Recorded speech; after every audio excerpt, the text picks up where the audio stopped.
Sejak hidupnya dimulai 4,6 miliar tahun lalu, bumi telah melahirkan dan memberi kiamat bagi bermacam spesies. Deretan keajaiban alam diikuti deretan bencana. Deretan keajaiban itu antara lain adalah munculnya makhluk bersel satu, lahirnya fotosintesis, evolusi makhluk multiseluler, munculnya banyak kingdom, insek, crustacean, ikan, amfibi, reptil raksasa, mamalia, hingga akhirnya genus Homo yang jadi nenek moyang spesies kita, Sapiens, lahir 2,5 juta tahun lalu.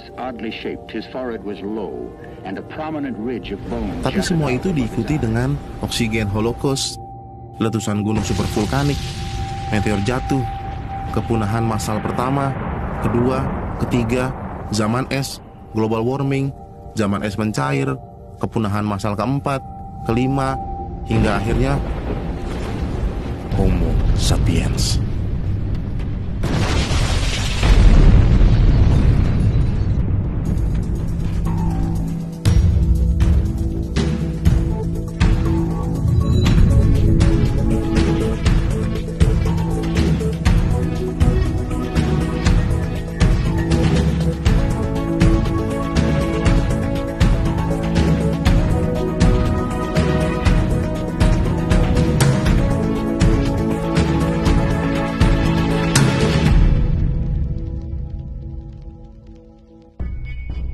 Sapiens hanya dalam usianya yang baru sekitar 12.000 tahun ini, kemudian sudah bertanggung jawab untuk kiamat banyak sekali spesies. Mulai dari mammoth, hingga sapiens modern seperti kita yang sudah mengancam kelangsungan banyak sekali makhluk hidup di dunia ini.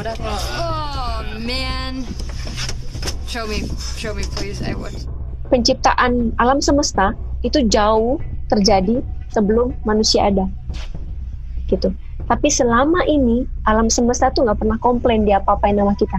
Nah, sekarang kalau kita lihat dari sisi alam, adanya manusia itu hukuman nggak buat mereka? Mereka nggak pernah ngomong kan? Namun Homo sapiens sendiri selain memberi kehancuran spesies lain, juga terus-menerus berjuang dari kiamat yang sering dibawa oleh makhluk lain, oleh organisme lain. Bahkan organisme ini begitu kecil, mikroorganisme, virus, bakteri, jamur. Lihat saja dari zaman Firaun, sudah tercatat bagaimana terjadi wabah yang bisa sangat mematikan. Zaman Yesus, semua orang takut dengan penyakit lepra. Kemudian bangsa Maya dan Aztec, yang punah karena flu dan cacar yang diimpor dari Eropa. Black Death, Spanish flu. Pandemi itu kan udah berkali-kali itu ya. Yang paling besar adalah Black Death ya. Black Death itu 1347 sampai 1342. 5 tahun. 100 juta orang Eropa mati. 100 juta orang Eropa mati. Cacar itu ya membunuh 20 juta orang. Cepat atau lambat ya manusia juga punah juga. Dulu pernah nggak ada kok ya. Di bumi ini manusia pernah nggak ada. Jadi kalau suatu saat manusia punah, ya nggak apa-apa juga gitu ya.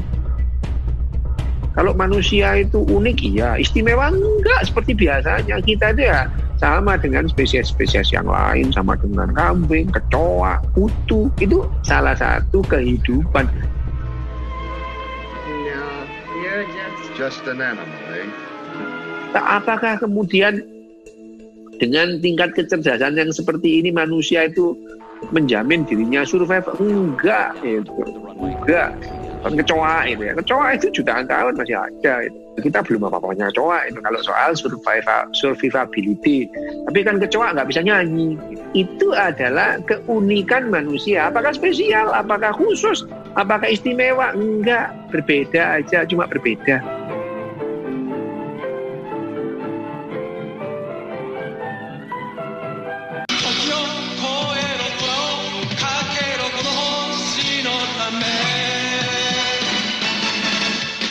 Belum pernah sebelumnya dalam sejarah panjang bumi, nasib semua makhluk hidup di dalamnya ditentukan oleh satu spesies saja, kita manusia.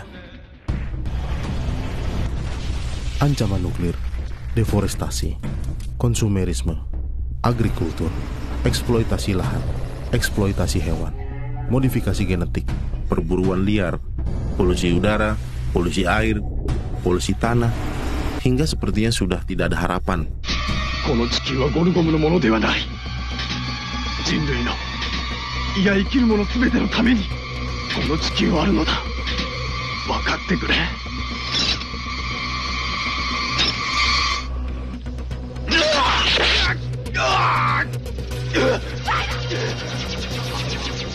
Manusia selalu terbakar keinginan, terbakar ambisinya, terbakar dan terbakar.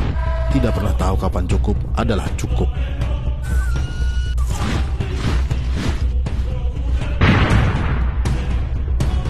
Tidak seperti seekor singa yang memakan satu zebra dan dengan damai membiarkan kawanan zebra lainnya lewat tanpa panik memikirkan untuk mengisi kulkasnya.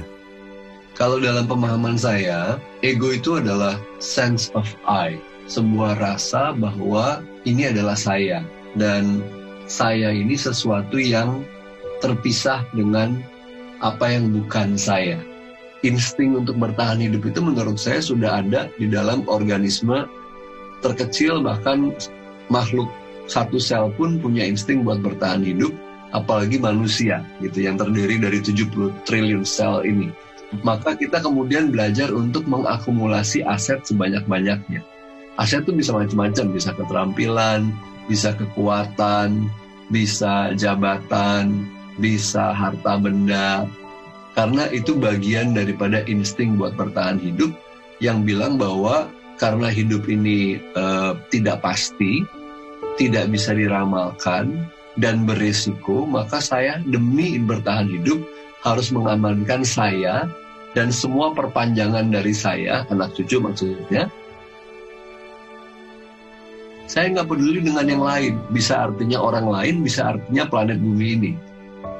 Sehingga ketika dia dihadapkan pada dua pilihan, yang satu pilihan yang tidak merusak lingkungan hidup, yang satu pilihan yang merusak lingkungan hidup, basis pemilihannya bukan merusak atau tidak merusak, tapi mana yang akan memaksimalkan potensi saya buat bertahan hidup. Dia tidak melihat lingkungan hidup adalah bagian dari saya.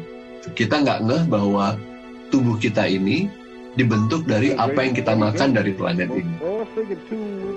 Udara ini adalah bagian daripada planet ini yang kita hirup. Tapi kita nggak lihat bahwa dia terkoneksi dengan kita. Bahkan dia jadi bahan pembentuk dari bagi badan kita. Makanya kita bilangnya saya dan ini lingkungan.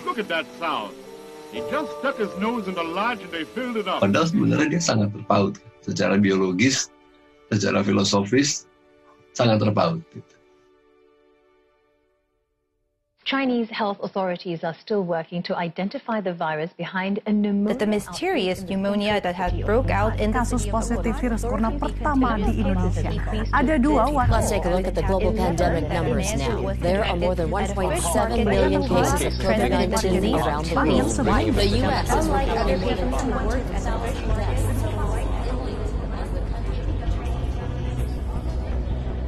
Kalau kita bisa menerima bahwa saya ini nggak superior, saya dan COVID-19 atau siapapun virus yang ada nantinya sebetulnya punya level yang sama. Kita sama-sama ada di alam semesta ini, mau sama-sama hidup kok. Tapi selama ini saya merasa di atas awan. Semua bisa saya lawan. Nah, ketika itu saya tidak bisa lawan, saya resah. Manusia jadi stres karena manusia pinginnya semua serba pasti. Gitu. Kapan ini virusnya selesai? Kapan ini ada vaksinnya? Kapan? Bulan berapa? Tanggal berapa? Tahun berapa? Berapa lama saya di lockdown? Berapa lama saya nggak boleh keluar dari rumah?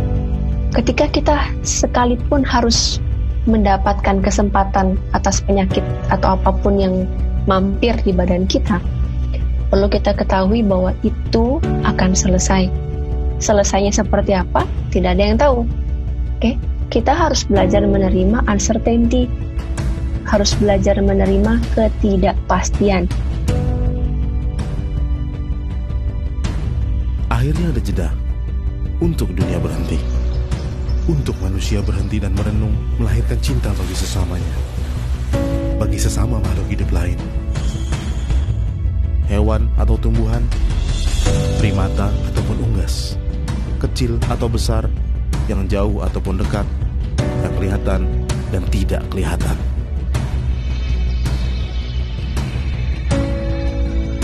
Virus COVID-19 ini sampai hari ini membunuh 120.000. Sementara orang meninggal karena sakit jantung sehari itu 48.000. Sementara penduduk dunia berapa? 7 miliar. Masih banyak yang bertahan. Tapi ya namanya manusia, ya dulu pernah nggak ada di bumi. Cepat atau lambat juga akan punah. Tapi apakah karena COVID-19? Enggak lah, gitu. 仮面ライダーは死んだ。長く苦しい戦いの末死んだのだ。もはやこの地球を救う者はいない。ゴルゴムの横暴に任せるしかないのか。誰がこの美しい地球を救うのだ。